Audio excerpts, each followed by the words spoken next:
Post-colonialism in Indiana Jones, The Temple of Doom. The love of Indiana Jones movies is an inseparable part of our childhoods.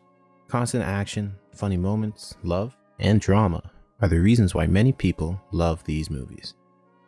Steven Spielberg proved that he was a master of his craft by directing such a powerful piece of cinema. Even though these movies are hailed as fan favorites, there is content that people might find offensive and influenced by Western colonialism. Today, we'll discuss some of the post-colonialism themes and scenes that were seen in Indiana Jones, Temple of Doom. Post-colonial historians would disagree with this film because it makes almost no attempt to adequately portray the Indian people and their culture, creating an illusion about the modern-day Indian people.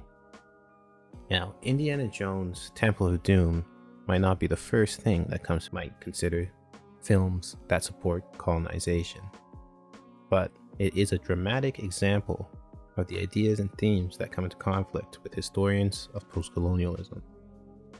Post-colonial history focuses on changing the traditional ideas about the effects of colonization. Temple of Doom shows an extreme bias against Native Indians and makes colonization seem like a good and even necessary thing for the Indian people. Now, this couldn't be further from the truth. The story takes place in colonial India in 1935.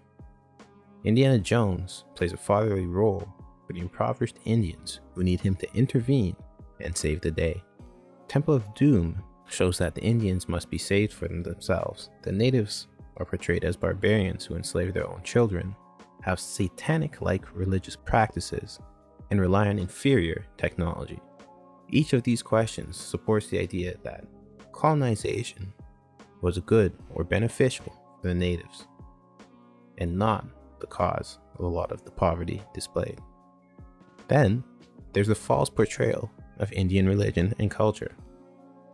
One of the film's most controversial scenes takes place at the dinner table when Indiana and his companions land in a temple. The people in the temple are served appetizers such as live snakes, bugs, and a soup filled with eyeballs. Then, for dessert, brains are brought out into a full-sized monkey's head. Other scenes feature Mola Ram, who is responsible for all child labor surgeries and black magic, making sacrifices in which he rips people's hearts out of their chests. The depiction of Indian religious practices is probably the most offensive aspect of post-colonialism.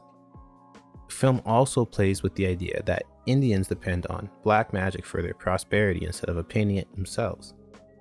Ultimately, this gives people in Western society false narratives about Indians. The original reason why this could not be filmed in India was that it was perceived as offensive. Many Americans were gullible enough to believe that these actions actually reflected life in India.